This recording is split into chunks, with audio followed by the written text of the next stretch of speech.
tema bastante interesante, polémico, siempre mediático, sometido muchas veces a múltiples zarandeos éticos, morales, políticos sobre todo, como es el tema del aborto. ¿Ok? Este tema ha sido y es permanentemente tocado en las esferas y hasta el momento solamente se le pasado, creo, si no me equivoco, un solo tipo de aborto ha sido ya, digamos, cubierto por las normas de tipo legal. ¿A qué corresponde? ¿Qué tipo de aborto ya está, digamos, reglamentado y encuadrado en las normas legales? El terapéutico, doctor. El aborto terapéutico, correcto, ¿cierto? El aborto terapéutico. Todo maniobra que salga fuera de este esquema de aborto terapéutico está siempre susceptible a ser denunciado, ¿no? Penado y debidamente sancionado si se comprueba efectivamente que había intervención de no solamente de profesionales médicos, sino también profesionales de la salud o inclusive personal empírico, ¿no? Que evidentemente está atentando contra la salud, sí, primeramente contra el derecho a la vida del producto de la gestación y contra la salud de la madre gestante. Y por supuesto contra su vida, porque muchas veces maniobras abortivas no realizadas adecuadamente ponen en riesgo la vida de la paciente y fallece. Muchas veces está considerado este tema del aborto como una de las principales causas de muerte de madres en edad reproductiva, sobre todo, ¿no? Entonces ya es tema de tratamiento entre nosotros, médicos, ustedes futuros médicos, hacer un examen de esto y ver las posiciones, tomar posición también como profesional, como grupo organizado, como institución, ¿no? Para poder poner fin a esto y analizar en forma profunda. ¿Realmente vale la pena legalizar el aborto? ¿Se debe legalizar plenamente con algunas restricciones, así como tienen otros países? Por eso siempre es bueno hacer un estudio comparativo, ¿no? ¿Qué beneficios ha traído? ¿Ha disminuido las muertes de madres gestantes sometidas a maniobras abortivas? ¿Sigue igual? ¿Vale la pena? Aquí entra mucho a tallar también la concepción de tipo ética, moral y sobre todo tiene bastante peso en nosotros por cultura, por organización propia del Estado, la posición religiosa, ¿no? O sea, sabemos que, por ejemplo, la religión católica, que es la que en mayor grado está adscrita, digamos, la mayoría de población, tiene definitivamente férreas oposiciones a que se legalice el aborto. Eh, entonces, hay que ver, ya, estoy chequeando a Prado, que es el único que estuvo, está ausente. Ok. Bien. Jiménez se unió también a la reunión. Creo que no. Ok, bien. Ok, entonces, vale la pena entonces, como decíamos, eh, llegar a un estudio profundo, establecer posiciones en beneficio básicamente de la población, de mujeres en edad reproductiva, eh, esa población que vemos que muchas veces en población de madres gestantes adolescentes, que también igual permanecen en un buen número y que muchas veces escapa a un control adecuado de la gestación, toda una serie de parámetros que hay que tener en cuenta y poder realmente establecer si cabe la posibilidad como persona, como institución, como grupo organizado, establecer sugerencias para que esto abone en una toma de decisiones responsable, ¿correcto? Bien, arrancamos esto entonces con los conceptos de aborto, desde el punto de vista médico, obstétrico en especial, y el concepto desde el punto de vista médico legal. ahí lo tenemos planteado, ¿no? Desde el punto de vista obstétrico, conceptualizamos el aborto como interrupción del embarazo espontánea o inducida antes de las 20 semanas o cuando el feto pesa menos de medio kilo, menos de 500 gramos. Sabemos que esto del peso está relacionado básicamente a la madurez de los órganos y sobre todo la madurez del árbol respiratorio, de los alveolos, de los pulmones en general, ¿no? Y el concepto de aborto desde el punto de vista médico-legal, ¿no? Mencionamos ahí en la proyección, que es la interrupción provocada del embarazo esencialmente en cualquier etapa de la gestación, con muerte del producto, con o sin su expulsión del útero materno, ¿no? Aquí menciona un amplio, digamos, espacio, ¿no? Desde el comienzo de la gestación hasta el final de la gestación. En cualquiera de ellos, si se comprueba que hay maniobras de tipo abortiva y se ha dado por concluida la gestación, está considerado como figura de aborto. ¿Cuándo comienza la pregunta? ¿Cuándo comienza la gestación? ¿Dónde está establecido? ¿Dónde es el punto de inicio de la gestación? A ver, opiniones.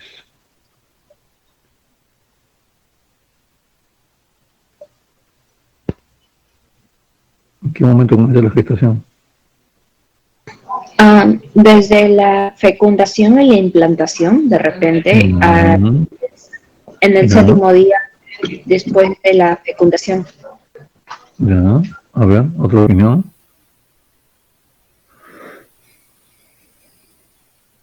Hay muchas, digamos, ideas, figuras, conceptos que podemos llevarlos a la polémica, a las definiciones, a los conceptos muy desmenuzados, pero en general se acepta que el comienzo de la gestación, como bien dijo su compañera, está establecido en el momento de la fecundación, o sea, la unión del espermatozoide con el óvulo. De ahí comienza una serie de reproducciones, ¿no? Celulares, pasa una semana, ¿no? Esto donde ocurre la fecundación, ocurre en la trompa, ¿no es cierto? En la trompa de falopio, de ahí desciende hacia el útero, después de una semana aproximadamente, y comienza ya dando lugar a la implantación, ¿correcto? Y ahí todo lo que conocemos desde el punto de vista gestacional, ¿no? Entonces, está considerado ya desde la fecundación el inicio, como concepto legal, médico-legal, el inicio de la gestación, ¿correcto? Difiere un poco del concepto desde el punto de vista obstétrico, que está relacionado más a la concepción de la madurez pulmonar del feto, y que tiene relación con esta segunda diapositiva, que habla sobre este concepto, que se le denomina justamente viabilidad. Algo viable significa que tiene posibilidades de desarrollarse, de crecer. ¿No? Un proyecto o una situación que se plantea es viable cuando tiene perspectivas de crecer y desarrollarse en el tiempo, ¿no es cierto? Hablando de conceptos teóricos. Pero desde el punto de vista del tema que nos aborda esta mañana, tenemos que la viabilidad está establecida como la capacidad de vivir autónomamente del feto o del producto de la gestación, totalmente autónomo e independiente de la mamá, ¿cierto? Y esto tiene relación al peso, y el peso va de la mano con la madurez y el desarrollo orgánico, fundamentalmente, ¿no? Aquí mencionamos en el segundo párrafo la viabilidad fetal aproximadamente de 24 a 25 semanas, cuando a nivel del bronquiolo terminal, con todo lo que ya conocemos en fisiología, ¿correcto?, tiene la capacidad de poder llevar adelante la función respiratoria, ¿cierto? Es un punto cardinal e importante. Y pues peso, ¿no? Por eso la siguiente lista menciona que un feto menor de 500 gramos es un feto no viable, ¿no? O sea, tiene capacidad nula, ¿no?, de ser autónomo. No puede desarrollarse autónomamente por la inmadurez de sus órganos y específicamente de sus pulmones, de poder desarrollar fuera del vientre materno. Luego vienen las otras clasificaciones de feto inmaduro, prematuro, y a un feto maduro, ¿no? Inmaduro entre estos parámetros de peso, entre 500 gramos a 999, el feto prematuro entre 1000 gramos a 2499, y un feto ya con todos sus órganos y estructuras maduras mayor de 2500 gramos a mayor peso. ¿Cuál es el promedio de peso de nacimiento en nuestro medio, ¿no? Que podamos catalogar, digamos, de normalidad o que esté aceptable al final de una gestación, digamos, relativamente normal? ¿Cuánto es el peso aproximado? 3.500. 3.500. ¿Ya? Sí, podemos bajar un poquito más en la valla a partir de 3.000 gramos, ¿no? De 3 kilos. 3.200, máximo 3.500 es un buen peso, ¿no es cierto? 2.500 se considera peso bajo al nacer, ¿no es cierto? Entonces, ese producto de la gestación tiene que estar debidamente cuidado, con los cuidados neonatológicos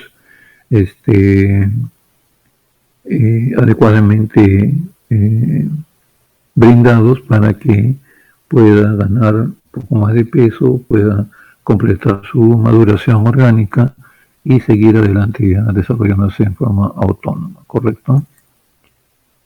Bien, clasificación del aborto en esta presentación desde el punto de vista médico: aborto espontáneo, aborto inducido, retenido, el aborto provocado, que es justamente tema de esta reunión, el aborto provocado, también denominado aborto criminal, donde se desarrolla el concepto de una actitud de tipo dolosa desde el punto de vista del médico o profesional de la salud o personal, digamos, empírico, que a sabiendas de que va a matar al producto de la gestación, va a cortar la gestación, lo hace por una situación pecuniaria, porque se le ofrece, se le contrata sus servicios y cobra, por supuesto.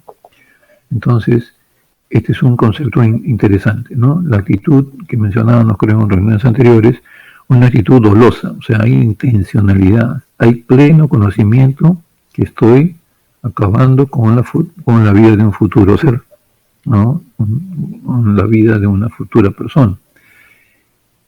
Y la actitud es muy diferente. Esto de aquí es penado, ¿no es cierto? Muchas veces ha sido a veces modificado con sentencias un poco más duras, de acuerdo también al desarrollo de la actividad de este profesional o de esta profesional de la salud o profesional médico. Muy diferente a la actitud de tipo culposa. ¿Qué concepto es la actitud de tipo culposa? Donde hay una atención o hay producto del acto médico, de la interacción entre el médico y el paciente, se producen complicaciones o inclusive el daño mayor, que es la muerte del paciente, pero sin que haya una mediación de intencionalidad de hacer daño. Producto del acto médico, producto del desarrollo de las actividades en la atención o los procedimientos, se presenta la complicación o la muerte del paciente. Pero debido a la investigación clara, precisa, se demuestra que no ha habido intencionalidad de hacer daño, entonces esto habrá una sanción, una pena graduada de acuerdo a la responsabilidad. Este tema lo vamos a ver hacia el final de la segunda unidad, ¿no? Como responsabilidad médica, donde vamos a establecer justamente los tipos de responsabilidad, teniendo el concepto previo de que no hay una intención de hacer daño, sino que producto del acto médico, no haber tomado las precauciones debidas, no haber tenido el entrenamiento adecuado, se van a presentar las variadas formas de responsabilidad o culpa médica, que le llaman también los autores, ¿no? Como por ejemplo la impericia, la negligencia, la imprudencia, etcétera, etcétera, ¿no? Ok, entonces, desde el punto de vista legal, la clasificación, vemos aquí, hay una serie de artículos, que son los artículos del Código Penal, y vamos a verlos hacia el final de la presentación, y tal con su definición y con las sanciones o penas que le corresponden, ¿no? El autoaborto, el aborto consentido, el aborto preterintencional, etcétera, ¿no? el aborto sentimental y eugenésico o eugénico. ¿Qué significa un aborto eugenésico o eugénico? Bueno, ¿cuál es el concepto que manejan ustedes sobre esto?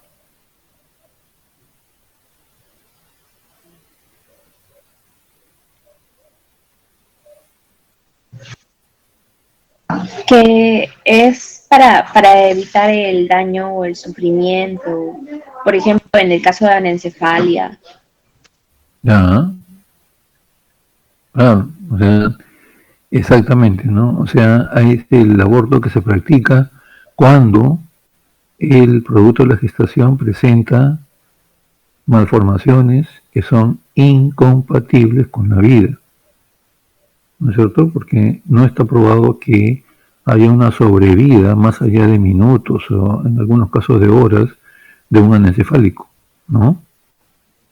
Entonces aquí se presenta una serie de situaciones que hay que explicar claramente a la madre cuando se detecta ya que la gestación viene en curso con estas malformaciones que son incompatibles con la vida, ¿no? Convencer a la mamá aplicando que el famoso consentimiento informado, que en los últimos años ha cobrado vital importancia y tenemos que, y ustedes y nosotros en general como médicos, y ustedes que van a salir justamente a ser actores o jugadores en la cancha ya dentro de poco de la actividad médica, podamos, cuando hacemos un procedimiento, por mínimo que sea, invasivo o no, explicar claramente y obtener la aceptación de ese procedimiento mediante la firma, estampado de la huella dactilar de la paciente o del familiar directo, o si no hay ninguno de estos, por ejemplo, si la paciente está inconsciente, todo, siempre tiene que haber un representante legal, ¿no? O en todo caso, llamamos al fiscal de la jurisdicción para explicarle el caso y se deje establecido que se va a hacer este procedimiento pues con la autorización o sin autorización, depende de las circunstancias, pero en lo posible obtener la aceptación del consentimiento informado para que plenamente tenga conciencia de lo que nosotros vamos a desarrollar como actividad en el acto médico, como procedimiento. Entonces, es cuestión de convencerla, no solamente por cuestión antojadiza, sino técnica y científicamente, ¿no? ¿Cuál es, digamos, la pregunta sería, ¿cuál es el motivo de que se llegue al final de la gestación, se tenga un producto que sabemos que no va a tener mayor sobrevida por la malformación incompatible que tiene, ¿no?, con la misma? Entonces de eso se trata, ¿no?, de demostrar nuestro arte de conocimiento científico, tener el respaldo técnico científico y explicarle bien para lograr la aceptación de poder cortar esa gestación, ¿correcto? Porque, como vuelvo a repetir, no está demostrado, ¿no?, que haya una sobrevida, ¿no?, mayor de un anencefálico, ¿no? Aunque hay indudablemente algunas excepciones, ¿no? Como por ejemplo nuestro querido Congreso, ¿no?, que está lleno de anencefálicos. Bueno, no es broma realmente, ¿no? De repente algunos de ustedes tienen un familiar congresista, pero hay otras excepciones, evidentemente, ¿no? Pero por lo general, vemos, ¿no? Ahorita mismo la famosa polémica sobre la inmunidad parlamentaria y todo, situaciones que realmente lindan ya con realmente una actitud anencefálica, pues porque en muy pocos cerebros se le puede ocurrir a la gente establecer lo que ellos han establecido, ¿no? Y no es que lo diga yo ni alguno de ustedes, sino las máximas autoridades en el derecho constitucional. Entonces, pero bueno, en fin, esos anencefálicos esperemos que cada vez sean pocos, sean menos, para que no nos dañen nuestro panorama de tipo político y legislativo, sobre todo. Pero bien, entonces, aquí está establecido, ¿no?, todos los tipos de aborto desde el punto de vista legal en el Código Penal peruano. Los conceptos de tipo de aborto, ¿no?, pueden ir desde el aborto ovular, que ocurre por alguna situación más que nada relacionada a veces a cuestiones genéticas, ¿no?, cromosómicas, hay una detención del desarrollo de la gestación y muere el producto de la gestación y se produce una expulsión como si fuera un flujo menstrual, ¿no? O el siguiente flujo menstrual. Muchas veces la madre gestante ni se enteró que estaba embarazada, salvo que se le practique algunas pruebas adicionales, unas pruebas de laboratorio. El aborto embrionario ya ocurre cuando la gestación va tomando un poco más de cuerpo, entre la tercera o octava semana, como dice la predicción, y el aborto fetal ya cuando el producto está, ¿no?, definitivamente mucho mayor desarrollado, ¿no? Y obviamente es aquí donde ocurre muchas veces, si no son abortos espontáneos, son abortos de tipo inducido, criminal, ¿no? Por decisión muchas veces de la misma madre gestante, de la madre gestante con la pareja y una serie de combinaciones, ¿no? Que finalmente terminan pagando o adquiriendo los servicios de un empírico, de un profesional de la salud o de un médico, que sabemos que hay colegas lamentablemente que se dedican a este tipo de actividades, ¿no? Los criterios legales: el aborto penado y el aborto no penado. El aborto penado, el aborto doloso, donde hay intención de hacer daño, ¿no?, donde tenemos conciencia de que se está atentando contra la vida de un futuro ser, ¿no? Y existe este tipo de clasificaciones. El culposo, que también es penado, ¿no?, porque evidentemente se demuestra que ha habido responsabilidad, pero no ha mediado intención de hacer daño, no es profesamente, no se ha cometido, digamos, el error para llevar a una complicación o la muerte del paciente. Pero eso, como mencionamos, debe tener un estudio médico legal y legal pormenorizado de parte de los fiscales o de los jueces para demostrar eso. Cuando hay este tipo de denuncia sobre presunta responsabilidad médica, nos piden opinión especializada a nosotros, a los forenses, ¿no? Y nosotros, ¿qué hacemos? Ahí viene justamente el estudio, ¿cómo se denomina? El estudio post facto, después del hecho, ¿no? Después de sucedido el hecho. ¿Y en qué nos vamos a basar? En las evidencias, sobre todo en un documento médico legal importantísimo, que desde ya valga la oportunidad para recomendarles que tienen ustedes ya desde cuando son internos la enorme responsabilidad de mantenerlo al día, mantenerlo debidamente custodiado, bien redactado, ¿no? Y eso va a servir para justamente corroborar lo que ha sucedido durante la atención del paciente. Me estoy refiriendo a la historia clínica, documento médico legal sumamente importante. Lo que se brindó como atención y está registrado en historia clínica es lo que sucedió. Lo que no está ahí no ha existido. Como dice el dicho, las palabras se las lleva el viento. No que yo ordené, que yo dije, pero que se olvidaron anotarlo. ¿Dónde está eso?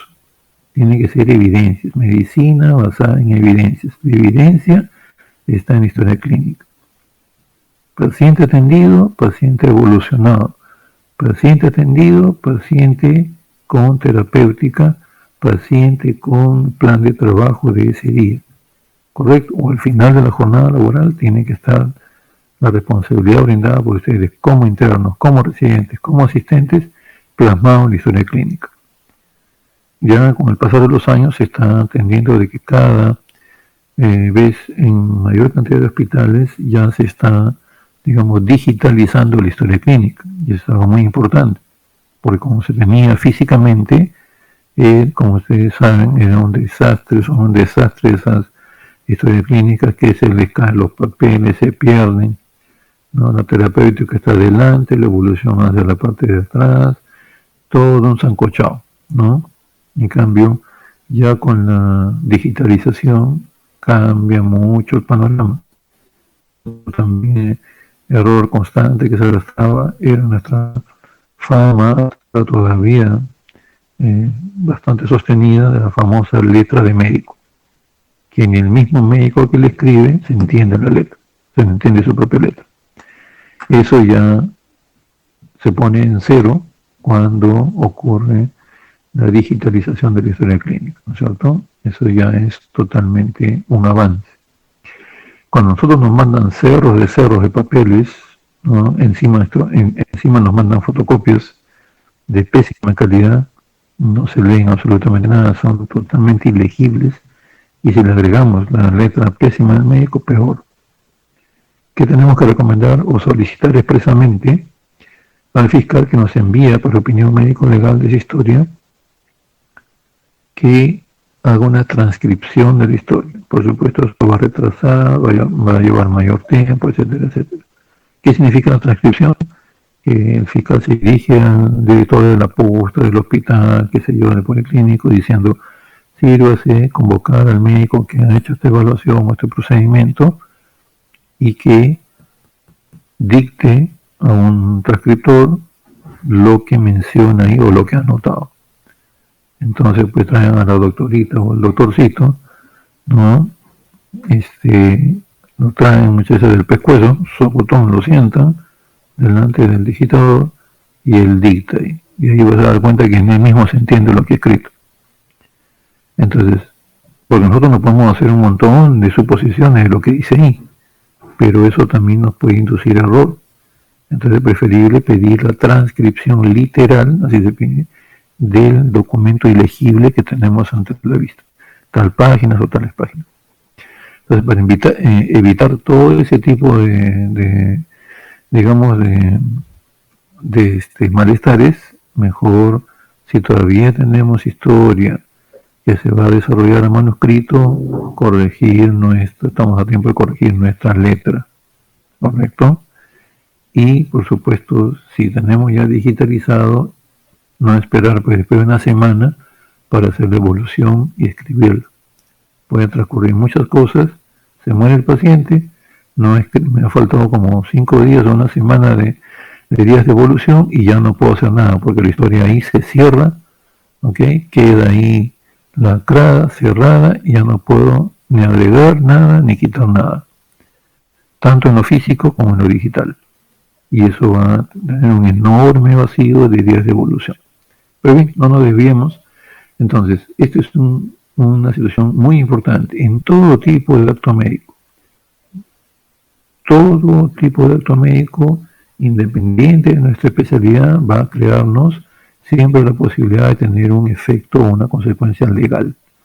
Y si nosotros tenemos respaldado en la historia nuestro acto médico, que hemos estado plenamente observadores de todos los pasos, protocolos y guías, eso es nuestro respaldo y nuestra salvación.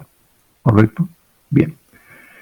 Entonces, de todas maneras, hay penas y sanciones cuando el error es culposo, pero la gran diferencia es que en la parte culposa no hay voluntad de hacer daño al paciente, ni mucho menos matarlo.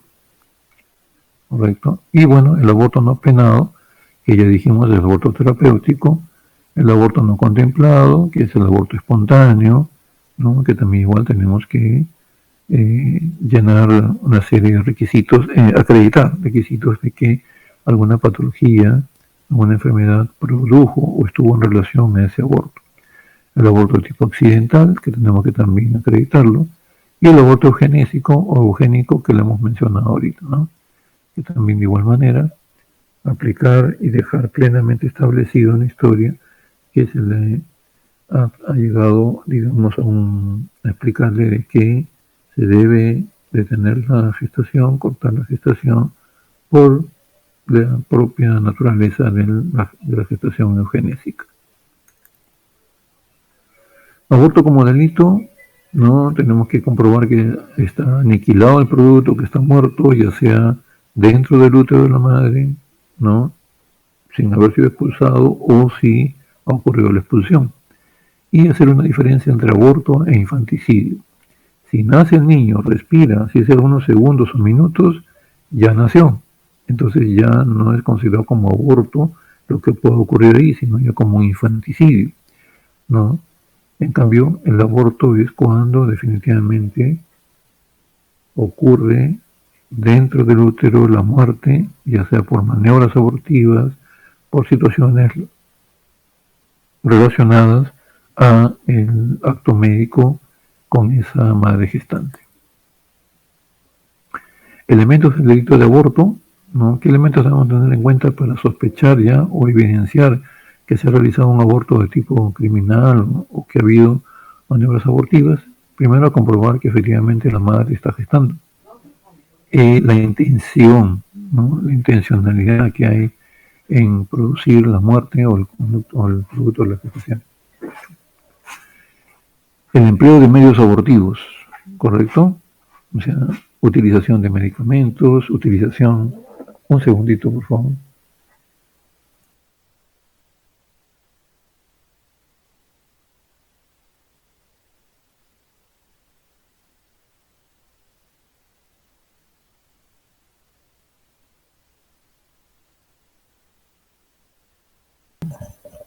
Disculpen, yo estoy nuevamente con ustedes. Entonces, ¿qué elementos debemos tener presentes para configurar un posible delito de aborto? Corroborar mediante exámenes auxiliares que efectivamente la paciente que tenemos delante nuestro está en estado de gestación, que ha habido la intención, ¿no? Mediante existencia de elementos que nosotros vamos a ir encontrando relacionados a maniobras abortivas o que se ha practicado un aborto de tipo criminal. El empleo de medios abortivos, la muerte del producto de la concepción, ya sabemos que no es exigible su expulsión, ¿correcto? Todos esos elementos debemos tener en cuenta y definitivamente lo que mencionábamos en la ubicación de los delitos contra el cuerpo, la vida y la salud, entre los artículos 114 y 120 de nuestro Código Penal, establecen los tipos de abortos que al final de la exposición vamos a desarrollarlos. Debemos también dar una mirada a la parte de tipo legal. Sabemos que como país, como Estado, básicamente el Estado sabemos que es la sociedad jurídicamente organizada, ¿no? Mediante los diferentes poderes del Estado, mediante organizaciones, ¿no? Van a defender, y está establecido en la Constitución, la defensa de la vida, de la salud de las personas, ¿no es cierto? Entonces, el bien jurídico protegido a que debe apuntar el Estado es la vida, sobre todo del feto, del recién concebido, ¿no? Y su salud posterior, ¿no? El derecho del feto a la vida, el derecho de la sociedad a establecer también una serie de situaciones en su crecimiento, el interés demográfico del Estado. Aquí también hay un interés de que efectivamente si se respetan las decisiones propias de las familias, de las parejas, de tener la cantidad de hijos que estén de acuerdo en poder mantener, también hay un interés de que el Estado vaya regulando el crecimiento demográfico con el respeto, evidentemente, de la decisión de la madre gestante y de las familias. Acá hace un tiempo, pues ya bastante lejano, en los años 90, se establecieron políticas de control demográfico y de control sobre todo de la natalidad, ¿no? Recuerdan, en esa época se procedió a captar personas en edad reproductiva para establecer mediante la ligadura de trompas el control de la natalidad, ofreciéndole una serie de beneficios, situaciones que eran engañosas y sobre todo no aplicando justamente adecuadamente el consentimiento informado, ¿correcto? Entonces, ¿qué ocurrió? Hasta ahora también se ha usado políticamente este caso, las famosas AQV, ¿no? Anticoncepciones quirúrgicas voluntarias, que muchas veces de voluntaria no tenía nada, sino que eran captaciones, se daba libertad y con compensación, muchas veces económica, a obstetrices, asistentes sociales, médicos mismos también, ¿no? Los médicos les pagaban, mientras más AQV hacían, había un bono adicional, ¿correcto? Con el fin de estar, digamos, adscritos a políticas que muchas veces venían siendo mal utilizadas en el control demográfico de la población. Entonces, eso hay que tenerlo bastante en cuenta. La salud y la vida de la madre, importante. Hasta ahora justamente no hay políticas que tengan un beneficio, un resultado directo con el cuidado de la salud de las madres gestantes. No se disminuye hasta ahora la estadística, números preocupantes de la muerte de los embarazos en adolescentes, ¿no? De la muerte de madres gestantes. Entonces, eso es responsabilidad de todos, no solamente los especialistas en el área, sino de todos como ciudadanos, de todos como gremio médico, para justamente desde donde estemos plantear, ¿no? Ideas, propuestas en beneficio de este tipo de situaciones. Procedimientos abortivos existen pues una serie, ya sea empíricos, ya sean médicos, aquí se mencionan algunos, ¿no? Por ejemplo, introducción de sonda Nelaton, de agujas, de una serie de situaciones que pueden producir hemorragia, desprendimiento, muerte en el producto de la gestación, y que mediante este tipo de situaciones que no tienen nada de asepsia, pueda producirse maniobras abortivas que terminan como un aborto séptico, equivalente a maniobras abortivas de tipo criminal. Muy aparte, ya veníamos mencionándolo, el aborto de tipo espontáneo, ¿no? Que es la interrupción de la gestación sin que haya una mediación de intención ni violencia. Aquí está relacionado mayormente el aborto espontáneo a patologías, a situaciones que no tienen mayor responsabilidad, ¿no? En la atención médica por parte del profesional, y a veces sí tienen alguna responsabilidad por el control inadecuado de estas patologías de parte de la madre gestante, sabiendo que tienen una patología previa, crónica, etcétera, salen embarazadas poniendo en riesgo su salud, su vida y la vida del producto de la gestación. Como vemos, una lista un poquito larga, puede haber muchos más también temas acá, pero solamente se trae como ejemplo para poder reflexionar. Una cantidad importante estadísticamente, alteraciones cromosómicas, ¿no? Que muchas veces terminan la gestación en sus primeras semanas o sus primeros estadios. Anomalías de implantación, ¿no? Uno de los casos más sonados son los abortos, relacionados a, uno de los casos más sonados son los famosos embarazos ectópicos, ¿no? Que muchas veces se desarrollan en gran porcentaje en la trompa, ¿no? Ocurre la fecundación, debería en 7 días aprox bajar al útero, anidarse o implantarse aquí, pero sin embargo por algún tipo de patología, algún tipo de alteración, se queda el huevo fecundado en la trompa, se desarrolla acá, y evidentemente si eso no es diagnosticado e inmediatamente solucionado, puede traer serios problemas que pueden llevar inclusive a la muerte a la madre gestante. Entonces eso ya depende también de la evaluación médica oportuna que tenga esta persona. Defectos anatómicos del útero, alteración a nivel del cuello uterino, alteraciones placentarias, infecciones.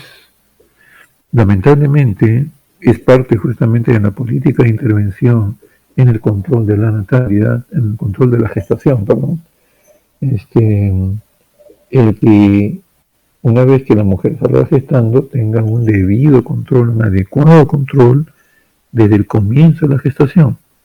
Hay muchas gestantes, como hemos visto, ustedes que han estado ya frecuentando servicios de salud, ¿no? Madres gestantes que recién se controlan pues casi el último trimestre del embarazo, o se enteran que están gestando cuando ya está bastante avanzada la gestación, ¿no? Y evidentemente arrastran situaciones patológicas que pueden poner en riesgo su vida y su salud, evidentemente.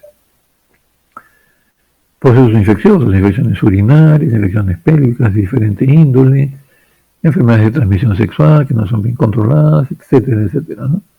Enfermedades endocrinas, inmunológicas, la cuestión de la nutrición, que nos juega siempre una mala pasada, el problema de patologías o enfermedades emergentes como la diabetes, la hipertensión, ¿no? Y numerosas patologías que están acá en etcétera, largo, etcétera, que evidentemente hacen que la salud reproductiva de la población, específicamente de estas personas, se vea afectada, ¿no? Con las consecuencias que ya conocemos en el producto de la gestación y en la salud y en la vida de la gestante misma también. Y el tema, ¿no? Digamos, medular, que es el aborto provocado, el aborto criminal, ¿no? o también conocido como aborto inducido. La definición es la muerte deliberada, violenta del producto de la gestación por parte de la propia gestante de otra persona, relacionada muchas veces con la pareja, algunos miembros de la familia, etcétera, o relacionada directa con la ocasionada por un profesional de la salud. Esto es cuando ya se toma la decisión de adquirir servicios por médicos que se dedican a estas maniobras y solucionar el problema, entre comillas, ¿no? Provocando el corte de la terminación de la gestación, ¿no? Con la subsecuente muerte del producto, mediante el uso de medios químicos o físicos, ¿no? Por ilustración tenemos un fetito, en el cual a nivel del útero se ha introducido una sustancia corrosiva, ¿no? Y vemos acá pues grandes escalas, quemaduras, ¿no? En casi toda la superficie corporal, y el fetito ya expulsado con todos estos tipos de alteraciones que estamos viendo en la fotografía. Procedimientos abortivos de tipo empírico existen N cantidad de cosas, ¿no? Están relacionados muchas veces a la usanza, a los usos y costumbres, ¿no? Culturales inclusive, algunos, de introducción pues, de diversas sustancias o líquidos, ¿no? Lejía, que es una sustancia de tipo pues, irritante, corrosiva, querosene. ¿Qué cosa era el querosene? Era, digo yo, porque no se produce. A ver, ¿tienen ustedes noción de qué cosa era el querosene? Era lo que se usaba en las cocinas artesanales en lugar de... Tú ya no lo has conocido, ¿no? Sí, ¿Tú lo sí, mi abuelita usaba. Ah, o sea, correcto, sí, pues. Exacto. Hacía un aprox, yo calculo 20 años para atrás. El querosene es un derivado del petróleo, es un combustible derivado del petróleo, así como del petróleo sale la gasolina, sale el diésel, ¿no? El gas licuado de petróleo también, que es el que se utiliza actualmente en las cocinas. Se utilizaba el queroseno, ¿no? Para justamente, porque antes no había pues mucha abundancia de cocinas a gas, eran cocinas a queroseno. Y también se utilizaba para iluminación, porque había todavía, hace 20 años para atrás, una buena cantidad de población, inclusive urbana mismo, ¿no? Que no tenía conexión a la red de electricidad, de luz eléctrica. Entonces se utilizaban los famosos lamparines, ¿no? Que eran depósitos de vidrio en el cual se ponía querosene, tenía un aditamento que se tapaba y tenía como una mecha. Y encima iba también otro aditamento de vidrio, ¿cierto? Al momento de prender esa mecha, se daba iluminación al ambiente donde se ponía ese lamparín. Por años se produjo el querosene, ¿no? Hasta que ya fue apareciendo con mayor cantidad las cocinas, ya gas licuado de petróleo, y ya últimamente en las cocinas pues eléctricas inclusive, ¿no? Además también ya fue prohibida su producción en las refinerías, porque el querosene junto con otras sustancias, como por ejemplo el ácido sulfúrico y otras, eran utilizados por la gran industria del narcotráfico. ¿Para qué? En las grandes pozas de maceración, donde se ponían a macerar las hojas de coca, se ponían con estos insumos, ¿no? Querosene, sulfúrico, todo, porque estos procesos de maceración extraían, mediante reacción química, extraían de la hoja de coca el principio activo. Y posteriormente a eso ya se tenía una serie de procesamientos que en primer lugar daban por objetivo la famosa pasta básica. Luego la pasta básica sigue otros procesos y termina en el clorhidrato de cocaína, ya la parte final más refinada de esta droga. Entonces, al ya no haber querosene, pues evidentemente ya no podía ser utilizado como sustancia también, que podía ser introducida a nivel uterino, ¿correcto? Y luego después una serie de plantas, ¿no? Ruda, perejil, orégano, introducción de instrumentos como palo de tijera, alambres, ondas, se golpeaba a nivel abdominopélvico, no que se hacía saltar, caer sentada, la madre gestante, toda una serie de situaciones empíricas para producir muerte del producto o desprendimiento de la placenta y subsecuente muerte del producto de la gestación y el aborto correspondiente. Procedimientos abortivos desde el punto de vista profesional, había una serie de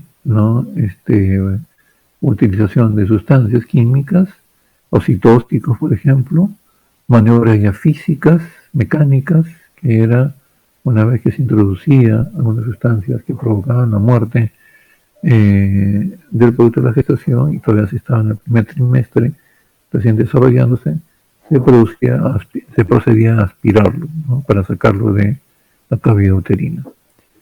Por supuesto, previamente sucede la dilatación del cuello uterino, ¿no?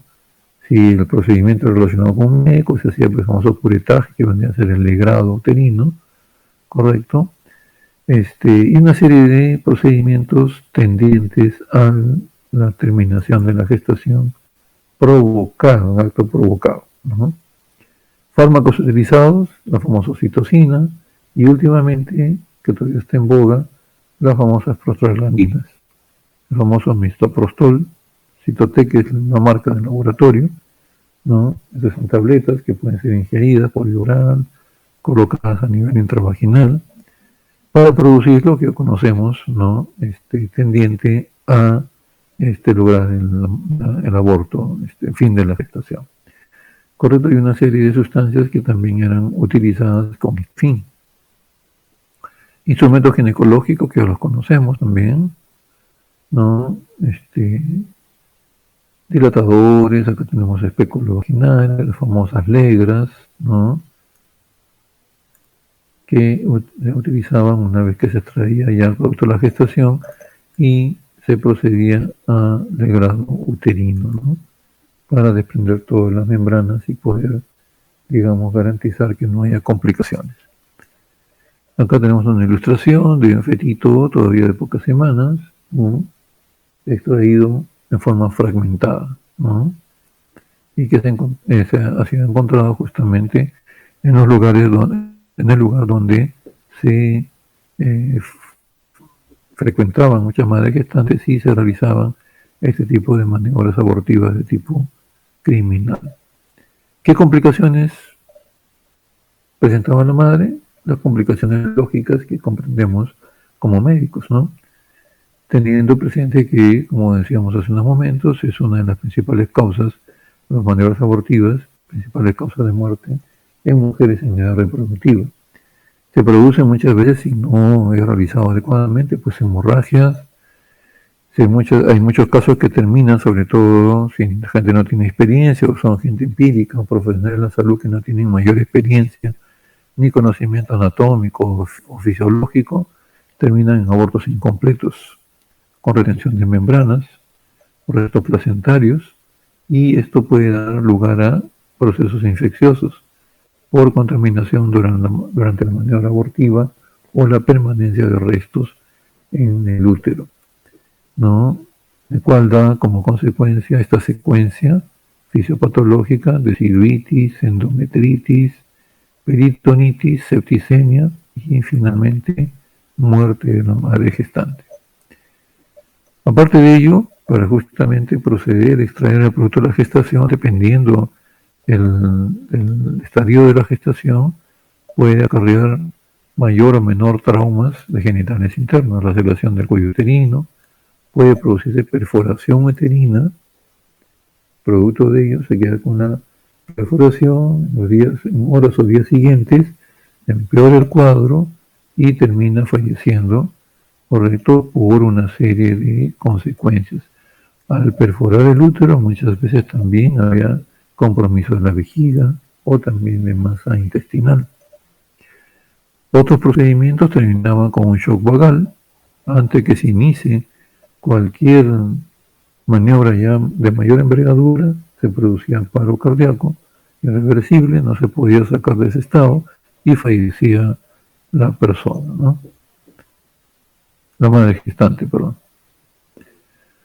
Acá tenemos úteros perforados, productos de necropsias de madres gestantes que fallecieron posterior a las maniobras abortivas.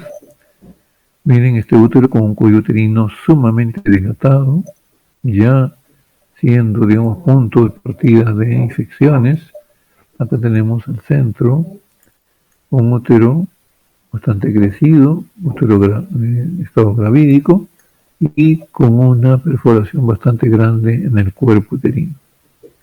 Al momento de utilizar los dilatadores o las legras se produce por dominio escaso, mínimo dominio de este instrumental, ¿no?, una perforación que trajo como consecuencia, ¿no?, hemorragia, peritonitis, ¿no?, una sepsis y muerte de la madre gestante. Acá arriba a la izquierda también tenemos un ejemplo de una perforación. Acá tenemos igualmente signos de pinzamiento, de maltrato del cuello uterino para buscar su dilatación e ingresar al interior del útero para evacuarlo, ¿no?, evacuar el producto de la gestación. Acá tenemos un útero que ha sido cortado por el anatomopatólogo asistente en esta necropsia, ¿no?, y nos damos con la, no sorpresa, sino con el hallazgo de que hay membranas, ¿no?, restos de membranas que están ya en estado de descomposición y están en proceso, un franco proceso de un cuadro de tipo séptico, ¿no?, una infección intrauterina por retención de membranas. Es un aborto de tipo incompleto, correcto, que ha llevado a la muerte de la madre gestante en este caso. Son algunos ejemplos. Esto de aquí lo leen con tranquilidad ustedes, ¿ok? Vemos diferencias del aborto espontáneo y el aborto provocado. Sabemos que en el aborto espontáneo no hay ningún tipo de situación legal al respecto, sino más bien problemas de índole fisiopatológico.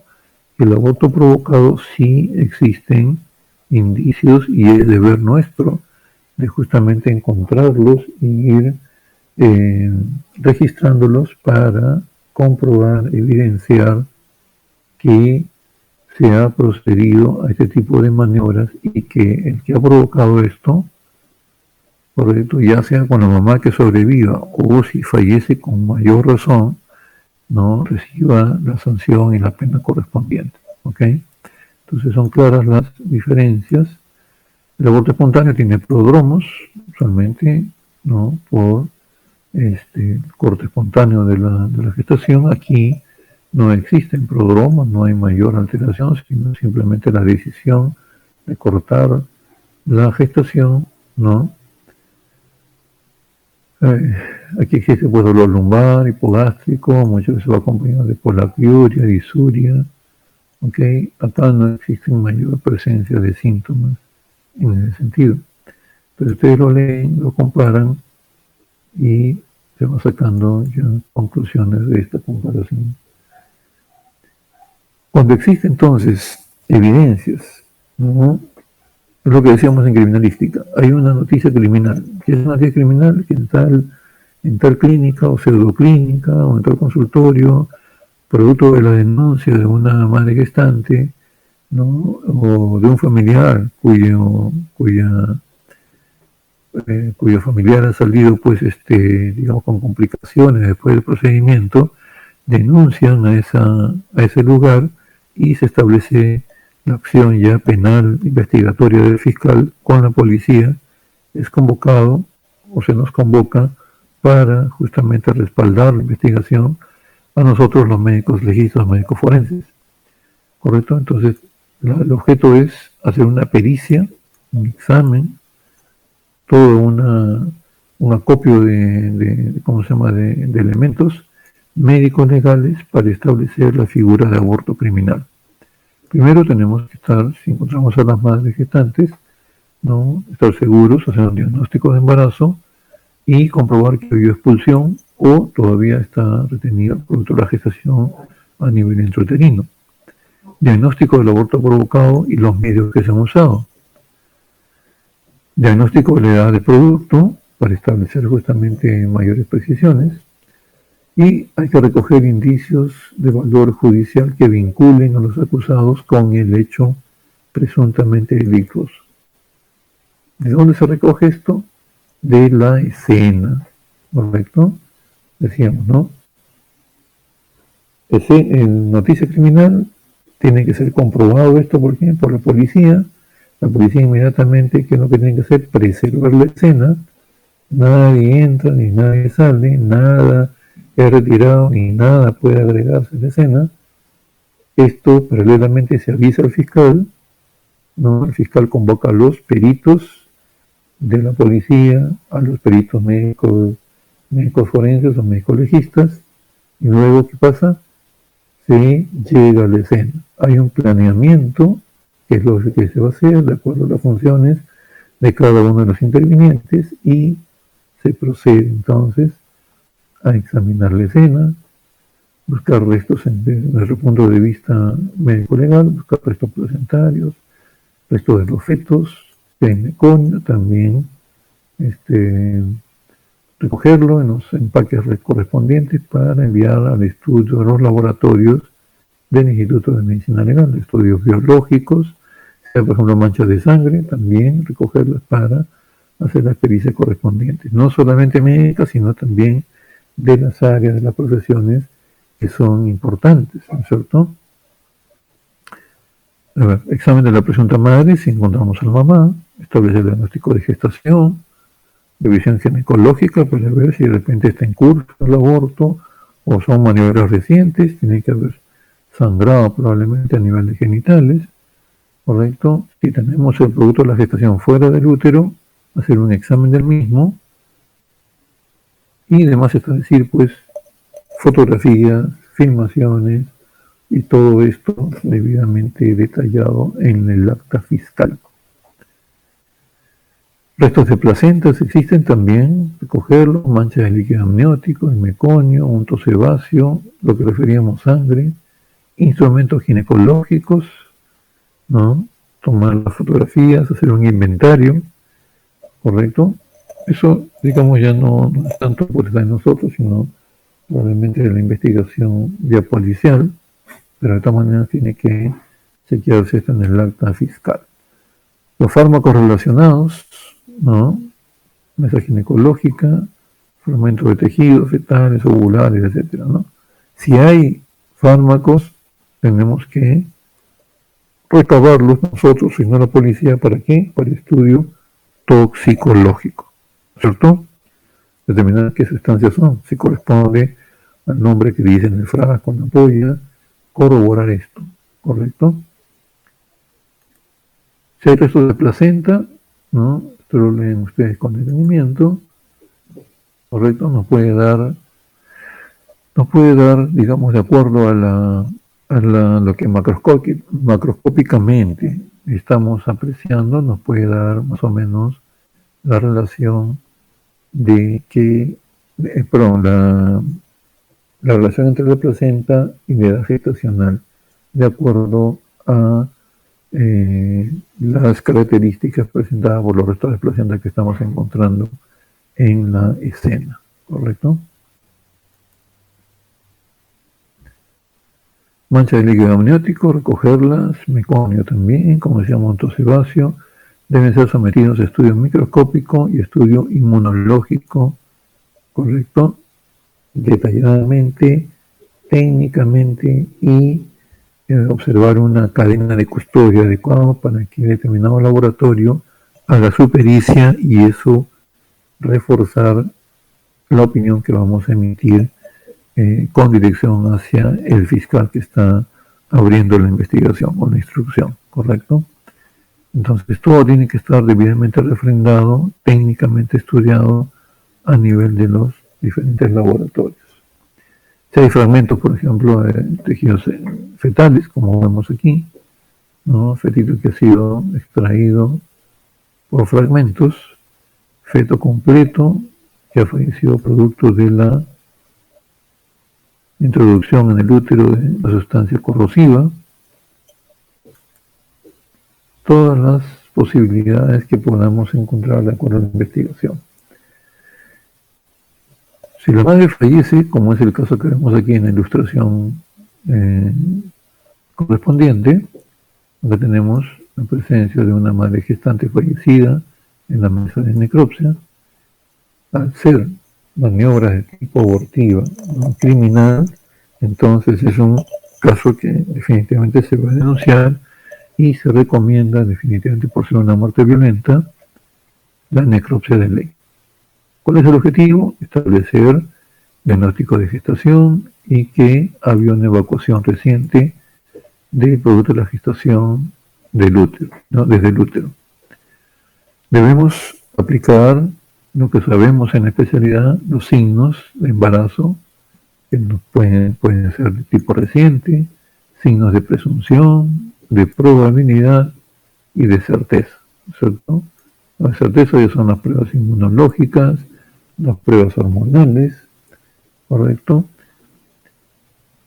Acá, por ejemplo, tenemos signos de alta probabilidad. Tenemos mamas turgentes, pezones y areolas hiperpigmentados, línea media a nivel abdominal, línea bruna, aumentada de coloración, hiperpigmentada. Si acercamos un poco más la fotografía, hay también estrías. Todos son indicios importantes que nos van a orientar a que evidentemente había un estado de gestación.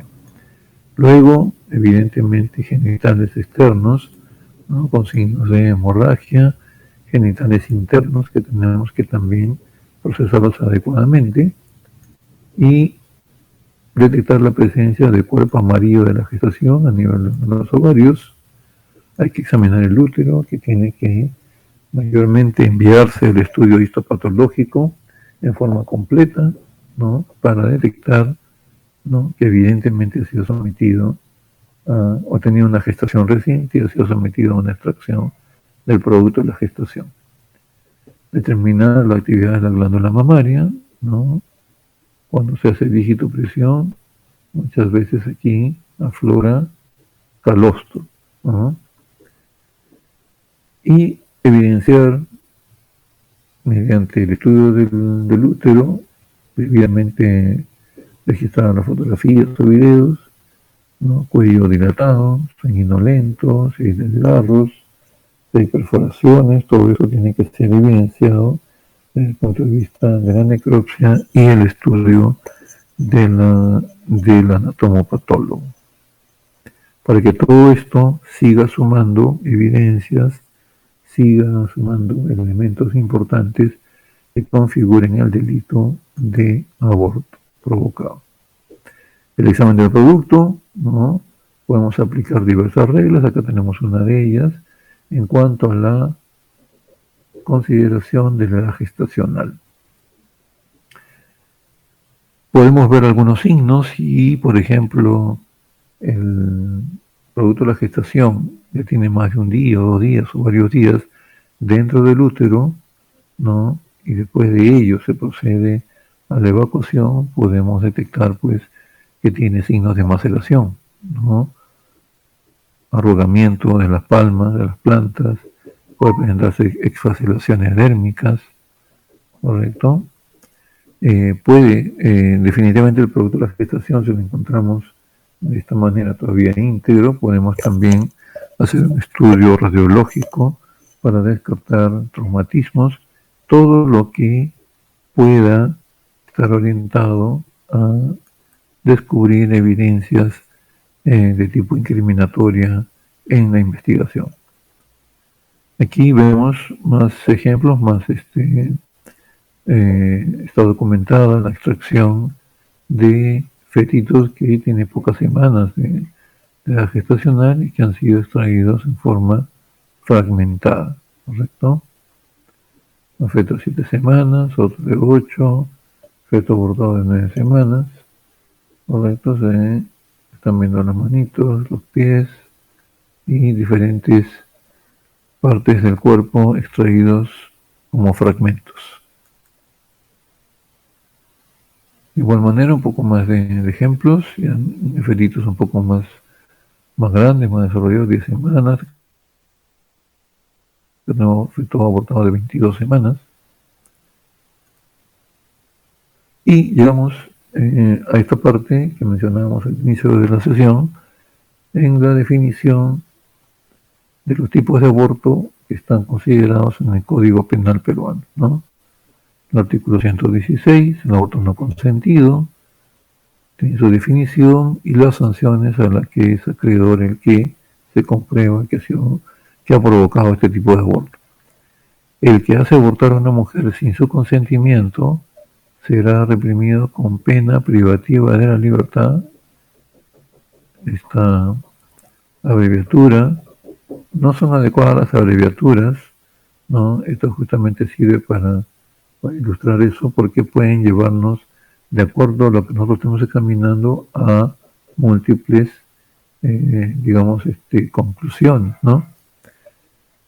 Y definitivamente leyendo todo el contexto sí vamos a poder más o menos saber de qué estamos hablando, ¿no? Pero con los PPL, ¿qué puede ser PPL? No sé, puño, percusión lumbar, ¿no? Pero acá no, acá es referente a la parte legal, pena privativa de la libertad, no menor de 3 ni mayor de 5 años. Si sobrevive la muerte, si sobreviene la muerte de la mujer, que la gente pudo prevenir este resultado, ya es mayor, ¿no? Ya es mayor la pena. Ya no es entre 3 y 5, sino es entre 5 y 10. ¿Se dan cuenta? Mientras más cosas graves se agreguen al caso, la pena es mayor. El aborto abusivo, también acá está definido, miren. Médico, obstetra, farmacéutico, cualquier profesional sanitario que abusa de su ciencia para causar aborto, será reprimido con pena privativa de la libertad de los artículos 115 y 116 e inhabilitación conforme al artículo 36, inciso 4 y 8. Hay que revisar eso, o sea, nos inhabilitan, ojo. Entonces, como dice el dicho, se nos viene la noche encima. No solamente nos vamos a la cárcel, sino que una vez que salgamos de la cárcel, no vamos a tener oportunidad de ejercer como médicos o como profesionales si es en otra área. Además que nos inician procesos en nuestro trabajo, nos botan del trabajo, entonces se nos viene la noche encima. Por eso es que esta gente que se dedica a esto sabe las consecuencias, entonces corren el riesgo, pues, ¿no? De igual manera, aborto preterintencional, el aborto terapéutico, que ya está normado con otra ley, podemos inclusive dar una leidita aparte, ya con las normas que han salido específicas. Antes solamente estaba confinado a este artículo nada más, pero ya una vez que se le ya figuran con otras normas, otras leyes, otros reglamentos mucho más pormenorizados, el aborto terapéutico. Lo que dice aquí, pues no es punible, o sea, no se le sanciona ni tampoco es, por supuesto, debidamente comprobado, ¿no? El autoaborto, también, la mujer que cause su aborto o consciente que otro lo practique, será reprimida ella, miren, madre gestante, con pena privativa de libertad no mayor de 2 años, o con prestación de servicios comunitarios, ¿no? Las jornadas comunitarias también que se les sanciona como parte de la acción penal. El aborto consentido, ¿no? También de igual manera está definido. Entonces hay toda una definición, esto definitivamente repásenlo bien, puede ser preguntas de examen, correcto. Hay atenuantes también, ¿no? Que lo estipulan en el artículo 120, el embarazo de consecuencias de violación sexual fuera del matrimonio o de inseminación artificial no consentida, siempre que los hechos hubieran sido denunciados o investigados cuando menos policialmente, ¿no? Ahora hay toda una suerte también de situaciones. Se puede practicar aborto, no se puede practicar, es todo un limbo en el cual todavía no hay normas muy claras, ¿no? Cuando es probable que el cero o información conlleve el nacimiento de grave tara física, siempre que exista diagnóstico médico, ¿no? Acá, por ejemplo, bien, entonces con eso hemos terminado, ¿no? El tema que evidentemente hay muchísimo más que tratar, Estoy seguro que ustedes lo van a tocar en foros más adelante cuando todavía sigan probablemente en la universidad o ya sea ya como profesionales. Lo importante es que asuman una actitud crítica, una actitud de evaluación, una posición y recomendaciones, ¿no? Con respecto a eso.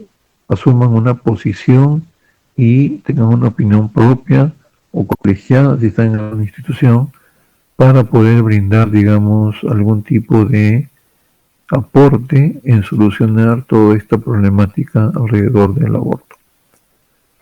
¿Alguna aclaración, acotación, alguna pregunta?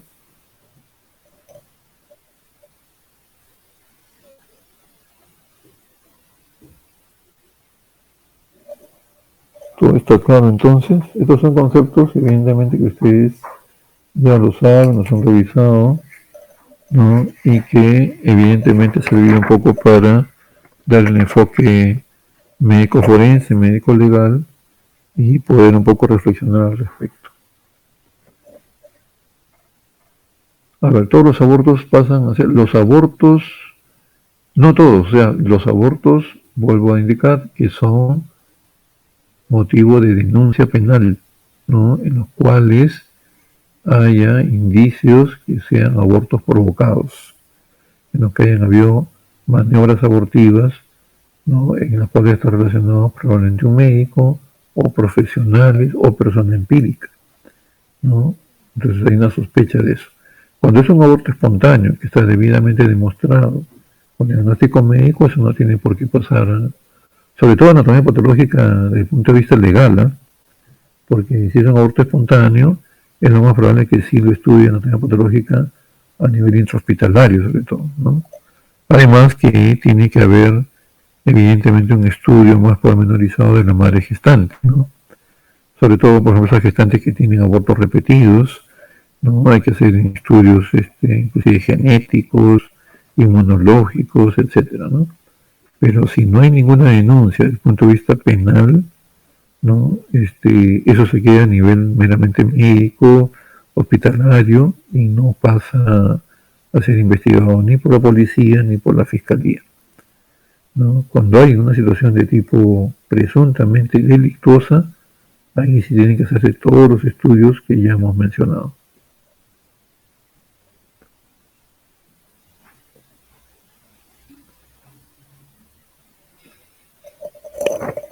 Muy bien, a ver, vamos a chequear quién estuvo falto todavía en la reunión.